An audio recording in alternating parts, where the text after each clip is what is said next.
Le deuil national de 3 jours décrété par le chef de l'État à la suite de la mort de plus de 50 civils dans une série de tueries attribuées au M23 à Kishiché au nord Kivu débute ce samedi. Pour Félix Tshisekedi, ce drame est une preuve supplémentaire des atrocités perpétrées par les terroristes du M23. Les élus nationaux ont procédé ce samedi à l'adoption du projet de loi de finances exercice 2023 chiffré à 15,8 milliards de dollars américains. Le budget de 2023 connaît un taux d'accroissement de 44,0% par rapport à la loi de finances 2022. La troisième conférence sur le sida a refermé ses portes à GPM Katebi Beach ce vendredi. La cérémonie des clôtures a été présidée par la vice-ministre de la Santé publique, Véronique Kilumba. Qatar 2022, les Pays-Bas se sont qualifiés pour les quarts de finale malgré la résistance farouche des Américains sur le score de 3-1. Pour la prochaine étape, ils affronteront le vainqueur du match de ce soir qui opposera l'Argentine à l'Australie. Nouvelle édition de nos informations sur votre télévision. Bienvenue à tous, mesdames et messieurs. Massacre des civils à Kishiché, en territoire de Rutshuru, au Nord Kivu.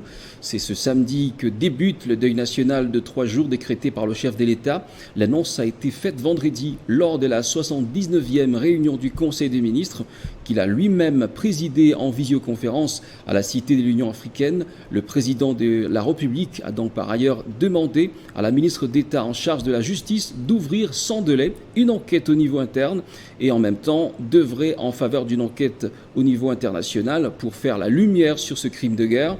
Pour rappel, l'armée congolaise a signalé et dénoncé jeudi 1er décembre un massacre d'une centaine de civils à Kishiché, une localité sous contrôle du M23, située à une centaine de kilomètres de Goma. D'autres sources locales évoquent par ailleurs un bilan beaucoup plus lourd. Les faits se seraient donc déroulés mardi 29 novembre et les combattants du M23 sont pointés du doigt.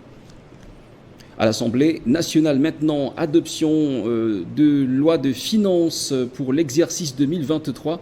Le budget du pouvoir central pour cet exercice est donc présenté en équilibre, en recettes et en dépenses à 32,034,7 milliards de francs congolais, 15,8 milliards de dollars américains, soit un taux d'accroissement de 44,04% par rapport à la loi des finances exercice 2022, chiffré à 22,253,0 milliards de francs congolais, 10,7 milliards de dollars américains. Les explications de Jean-David Kilolo. Initialement déposé par le gouvernement, un budget de 14,6 milliards de dollars, la prévision budgétaire après toilettage de la commission ECOFIN est passée à 15,8 milliards de dollars, comme le confirme le président de la commission. Il appelle de l'analyse de ce projet de loi que le gouvernement propose pour l'exercice 2023 un budget en équilibre en recettes comme en dépenses de l'ordre de 29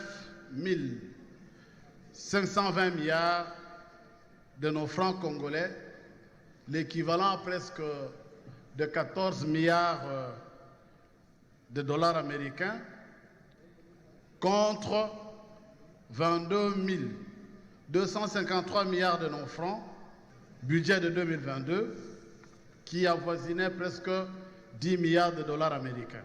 Le projet de loi des finances pour l'exercice 2023 a été jugé recevable par l'Assemblée nationale à l'issue d'un vote massif des élus du peuple.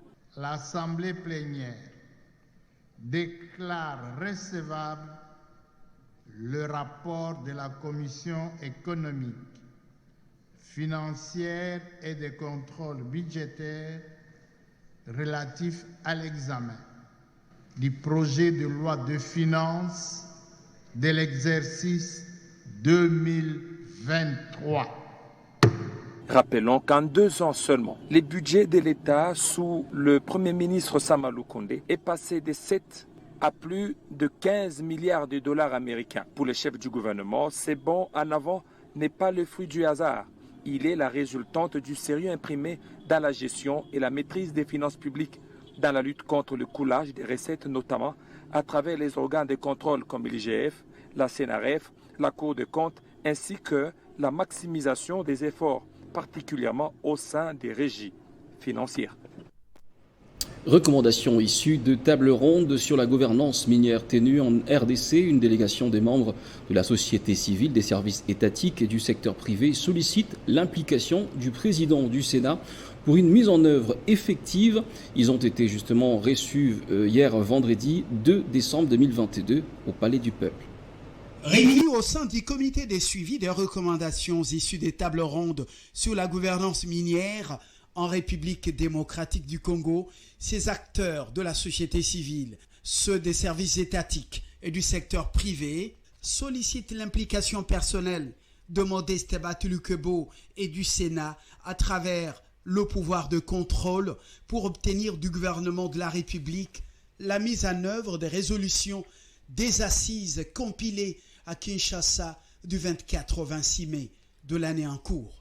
Le comité de suivi a mis à profit cet échange avec le président du Sénat pour lui remettre la note de plaidoyer contenant toutes les résolutions. Le Parlement peut influencer les politiques publiques en matière minière, soit en allouant plus de budget à certaines activités, soit aussi dans le cadre de légiférer ou bien aussi dans le cadre du contrôle. La lutte contre la fraude et la contrebande minière, le renforcement des capacités institutionnelles de l'administration de mines. Toute oreille, Modeste Batuluquebo a rassuré ses interlocuteurs de la détermination de la Chambre haute dans l'exploitation de cette note de plaidoyer afin de voir quel rôle devrait jouer le Sénat en tant qu'organe législatif pour permettre au gouvernement de mettre en application toutes ces recommandations qui sont d'une importance capitale pour la bonne gouvernance minière au pays. L'ancien Premier ministre congolais sera de nouveau jugé par la Cour constitutionnelle dans l'affaire Boukangalonzo. Cette question a donc été au centre d'une conférence débat animée samedi à Goma, au Nord Kivu, sous le thème « L'entre-deux affaires Matata Ponyo devant la Cour constitutionnelle de la RDC, devant les étudiants de facultés de droit venus des différentes universités de la place ». Le professeur Jean-Paul Siguehop a donc proposé qu'un projet de loi soit donc initié pour protéger et résoudre les statuts des anciens premiers ministres comme les sénateurs Matata Ponyo. Devant les étudiants des facultés de droit des différentes universités de Goma, enseignants en droit et avocat, le professeur et député national Jean-Paul Seguiobé a animé à l'ULPGL Goma une conférence débat sur l'entre-deux affaire Matata Ponyo devant la Cour constitutionnelle de la RDC. Pour ces parlementaires, il faudra attendre la suite de ces feuilletons alors que la Cour constitutionnelle s'est déclarée compétente pour poursuivre ces dossiers. Pour régler les problèmes des anciens premiers ministres, Jean-Paul Seguiobé fait sa proposition. La première décision, la Cour dit qu'elle n'est pas compétente, et la deuxième dit qu'elle est compétente. C'est qu'il y a un problème de droit qui doit être résolu. Et parmi les propositions qui ont été faites, effectivement, au lieu qu'un ancien Premier ministre reste comme un objet juridiquement non identifié, il faut trouver une loi qui puisse éclairer et résoudre sans beaucoup d'attémoiements la question et le statut des anciens premiers ministres. Comme député national du territoire de Rutshuru, où la rébellion du M23 fait la loi, Jean-Paul Seguiobé a condamné le récent massacre de Kishiché, qu'il considère comme un crime de guerre. Et vous savez bien qu'un crime de guerre est imprescriptible.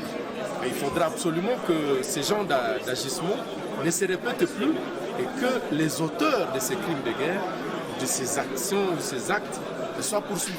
Rappelons que c'est depuis le 18 novembre dernier que la Cour constitutionnelle de la RDC s'était déclarée compétente pour juger l'ancien Premier ministre Matata Ponyo, poursuivi dans l'affaire Boukangalonzo. Et puis entre-temps, élection 2023, la formation politique, leadership et gouvernance pour le développement, parti cher au professeur Matata Ponyo, se prépare à tous les niveaux des échéances. Pour ce jour, c'est donc la circonscription électorale de Funa qui a été sensibilisée. Après la publication du calendrier électoral et face aux enjeux du pays, le parti politique Leadership pour la gouvernance et le développement, Funa 2, a sensibilisé les jeunes pour réfléchir et se préparer en conséquence pour les différents enjeux. L'idée était que lui-même donne un message à la population d'Ngiringiri. Parce que beaucoup ignorent que le pays va mal. Il fallait que lui-même vienne qu'ils disent à la population que voilà, nous devons soutenir les camarades Matata Ponyo pour les prochaines élections. C'est devant plusieurs militants et cadres du parti de Funa que la mobilisation a eu lieu en présence du secrétaire général Franklin Chamala. Les partis LGD, l'élan qui consiste à donner à ce pays un leadership de qualité et une gouvernance de qualité en vue de son développement. Nous sommes déterminés à rencontrer ces contraintes en commune avec la CENI, en commune avec le gouvernement, en commune avec les forces vives et d'autres partis politiques pour faire en sorte que ces élections-là, elles aient lieu et que nous puissions donner à ces pays, en fin de compte, un leadership de qualité pour nous permettre, en fin de compte, de restaurer la grandeur que tous les Congolais rêvent. Malgré l'acharnement judiciaire sous l'autorité morale du parti Matata Ponyo, le LGD se dit confiant à la bonne administration de la justice et ne jure que sur la candidature de leur leader à la magistrature suprême pour les changements et la bonne gouvernance en République démocratique du Congo. La résurgence de l'insécurité s'observe effectivement sur la ville de Kinshasa à la veille des festivités de fin d'année. Le ministre provincial de l'Intérieur a donc été convoqué à l'Assemblée provinciale de Kinshasa pour répondre aux nombreuses questions des élus provinciaux au sujet bien entendu de ce phénomène qui bat son plein dans la capitale congolaise.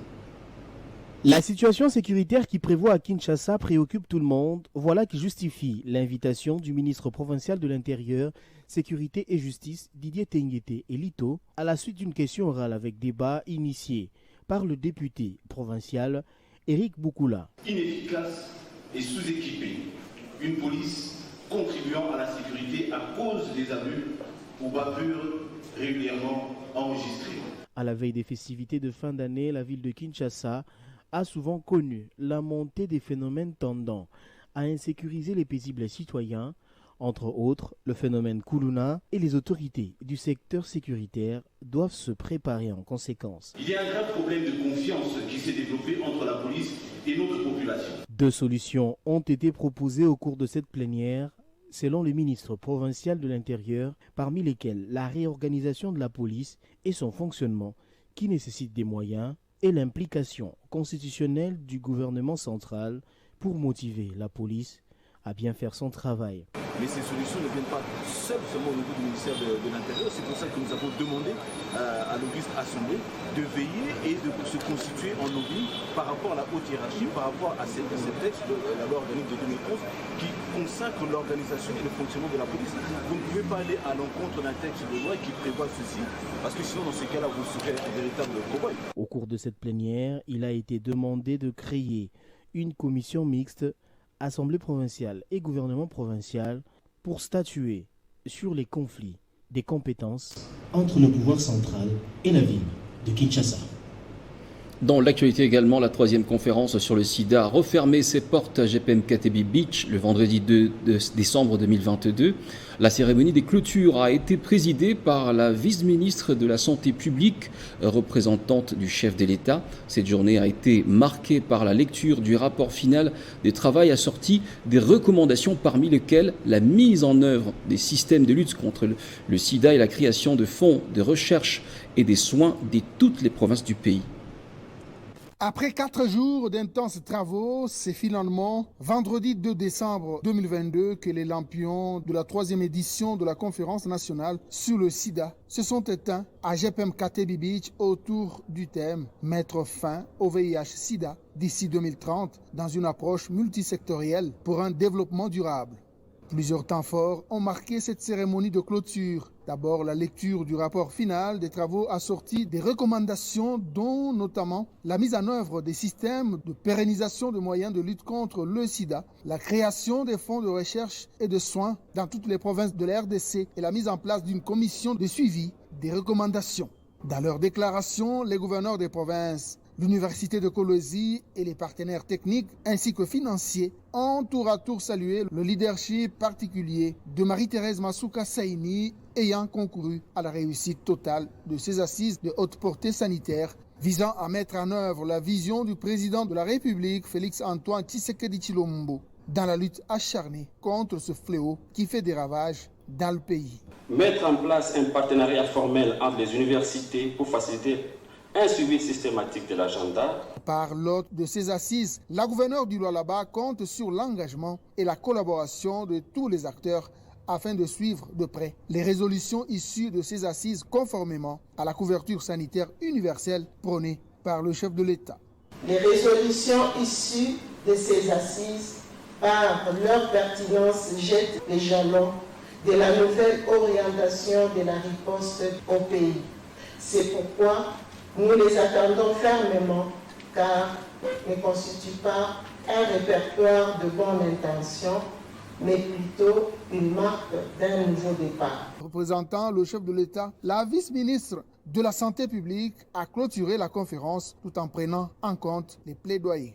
Véronique Kilumba a également réitéré l'engagement du gouvernement de la République à mettre fin à cette pandémie. Province du Haut-Katanga, pendant ce temps, l'université de Lubumbashi vient d'être dotée des 2 bus Tata Pimpan neufs. Ce don du gouverneur Jacques Kiabula-Kato a été remis au recteur de cet alma mater, Gilbert Fitula Kishiba. Cette remise de bus de transport pour étudiants s'est donc déroulée devant la salle Monseigneur Chibangu Chishiku de l'université de Lubumbashi. Autre chose, et puis l'université ultra-kabyliste a procédé à un réaménagement au niveau de son secrétariat académique. Le professeur Justin Rukengwa devra imprimer désormais l'idéologie et les acquis kabylisme. Et c'est donc le professeur Kokonyangi Witanene qui a signé cette nomination. Plus de détails avec le commentaire des Jean-David Kilolo. L'université des ultra-kabylistes a un nouveau secrétaire académique. C'est le professeur Justin Rukengwa qui devra assumer ses nouvelles fonctions pour préserver les acquis du kabylisme. C'est ce qui ressort du communiqué final, signé par son recteur, le professeur Joseph Kokonyangi, considérant l'importance de préserver les idéologies des héros nationaux, Patrice Emery Lumumba et Laurent Désiré Kabila, les valeurs incarnées dans Kimpanvita, Simon Kimbangu, Joseph Kasavubu et Joseph Désiré Mobutu, et la pérennisation et transmission de ces idéologies nationalistes aux générations futures, et considérant les acquis démocratiques et nationalistes légués par Joseph Kabila Kabange. Il a été décidé de porter le choix sur Justin Pascal Rukengwa Baizire comme secrétaire académique de l'UQA, qui devra veiller à l'enseignement idéologique du kabylisme. Justin Pascal Rukengwa, ses professeurs chevronnés et fidèles des fidèles aux côtés de Joseph Kokonyangi, se dit prêt à assumer ses nouvelles fonctions pour relever le kabylisme et enseigner son idéologie partout en République démocratique du Congo et en dehors du pays. La traduction a été respectée ce 3 décembre 2022 à la Cour d'appel du Sud Kivu. L'audience solennelle et publique de la rentrée judiciaire édition 2022-2023 a vécu 2 moments forts pour fixer les objectifs qui devront renforcer l'état des droits, le respect des droits humains pour la bonne gouvernance publique. Le gouverneur du Sud Kivu, Théo Ngwabidje Kassi, a assisté à cette cérémonie pour stimuler les acteurs de la justice à poursuivre, bien entendu, leur rôle des manières efficaces pour le bon fonctionnement de l'appareil judiciaire en province afin de faire triompher l'état de droit prôné par le président de la République.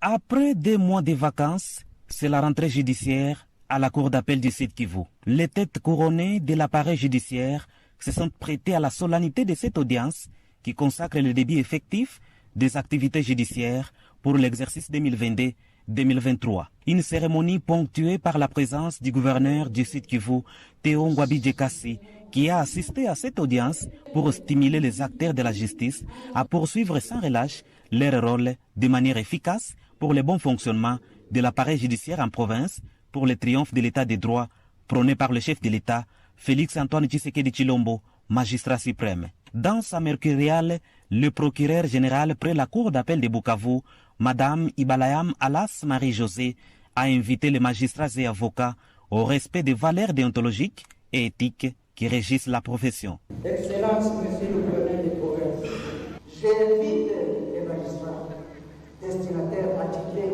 de la présente média à la prudence pour l'éviter des actions disciplinaires et je demande au Conseil de recourir à la procédure disciplinaire une fois lésée par les magistrats.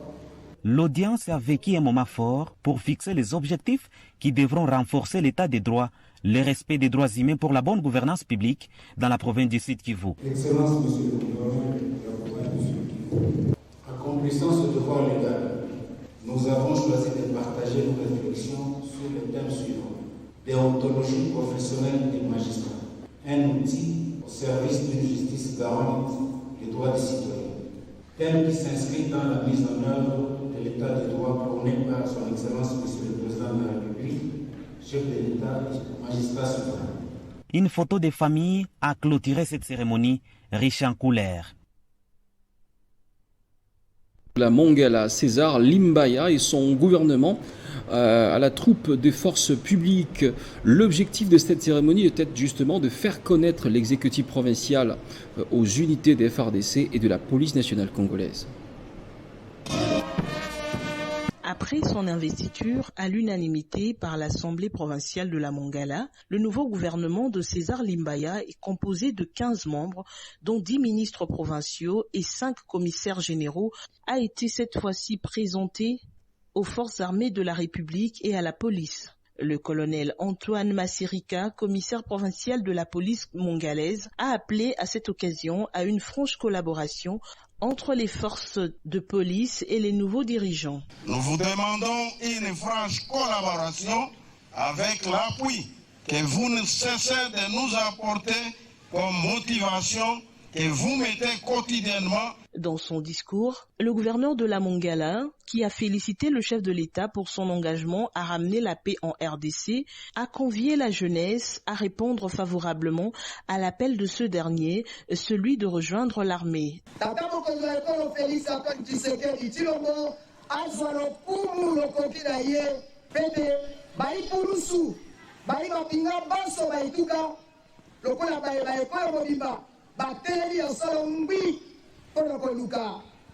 témoin eteli ya mabele ya Congo oyo bapaya badongolo biso bazali konongo po ya kozwa ata mwa eteli ete ezwama te. C'est la remise du porte-étendard au numéro 1 de la Mongala par le colonel Massirika qui a sanctionné cette cérémonie, signe de l'autorité et du pouvoir. Et puis un communiqué dans ce journal développement de l'espace Grand Kasaï, les ressortissants de cette région de la RDC vivant en Afrique du Sud vont se retrouver à Cape Town ce dimanche 4 décembre au 9 Moron Road, Wemberg, référence taxi rank. Ce sera donc à 15h30 pour justement parler des facteurs pouvant amener le développement de 5 provinces de l'espace Grand Kasaï. Et puis en sport maintenant, Qatar 2022. Les Pays-Bas se sont qualifiés pour les quarts de finale malgré la résistance farouche des Américains sur le score de 3-1. Pour la prochaine étape, ils affronteront les vainqueurs du match de ce soir qui opposera l'Argentine à l'Australie. Les Néerlandais étaient en quart dans 4 de leurs 5 dernières présences à la Coupe du Monde. Ils avaient échoué qu'en 2006 face au Portugal. Fin de ce journal, voici le rappel des titres. Le deuil national de 3 jours décrété par le chef de l'État à la suite de la mort de plus de 50 civils dans une série de tueries attribuées au M23 à Kishiché, au Nord Kivu, débute ce samedi. Pour Félix Tshisekedi, ce drame est une preuve supplémentaire des atrocités perpétrées par les terroristes du M23.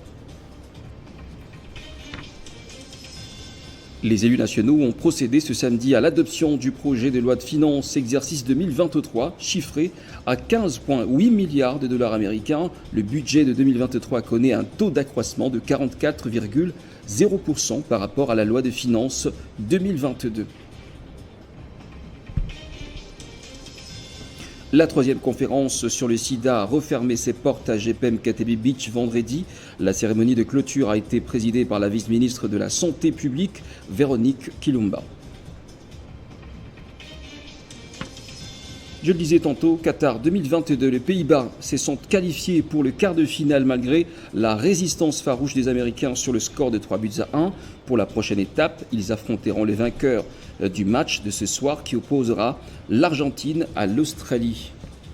Au nom de toute l'équipe rédactionnelle et l'équipe technique, nous vous remercions pour votre fidélité sur Télé 50. Restez avec nous, le programme continue.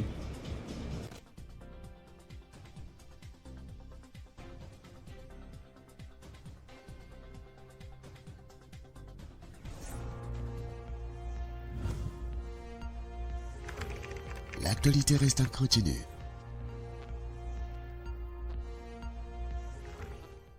La grande communauté Luba, réunie au sein de l'association culturelle Buluba Ibukata, informe tous ses membres de la mort inhumaine, cruelle et sauvage de l'un de ses membres, un jeune serviteur de Dieu, le prophète Doksa Jérémie Umba Monga, mort causé dimanche 27 novembre 2022 à Lubumbashi par les conducteurs des taxis moto. Elle informe par la même occasion l'opinion tant nationale qu'internationale qu'elle est pour la énième fois victime de l'assassinat cruel et ignoble en plein jour et que cette mort de trop qu'elle enregistre dans les circonstances particulières et qui arrache à fleur d'âge un jeune homme intègre, de grande probité morale, de surcroît un serviteur de Dieu, est une grande perte pour sa famille biologique, ses fidèles, sa communauté et la société, laquelle mort que toute la communauté Buluba Ibukata n'a pas toléré et que sa jeunesse ne supporte pas. À ces causes, la communauté Buluba Ibukata proteste avec véhémence non seulement contre le caractère absurde de ces drames, de ces meurtres crapuleux, d'une cruauté teintée d'extrême horreur,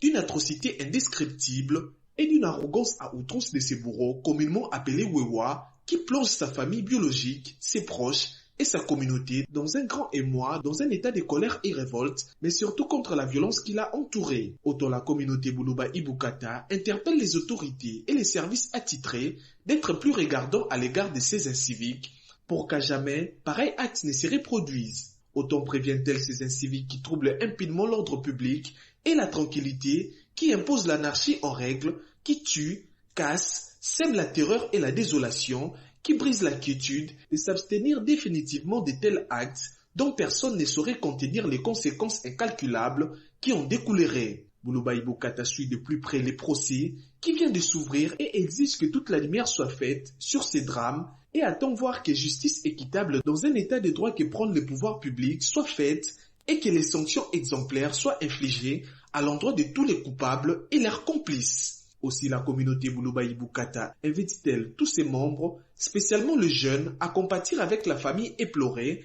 ainsi qu'à se mobiliser pour accompagner l'illustre disparu à sa dernière demeure dans la discipline légendaire qui nous a toujours caractérisés. Enfin, par son comité de gestion, Buluba Ibukata présente les condoléances les plus émues à la famille et aux proches de l'illustre disparu, ainsi qu'à toute la communauté. Puisse Dieu accueillir l'âme du prophète Doksa Jérémie Umba Monga dans sa félicité éternelle. Communiqué signé Bangamukose.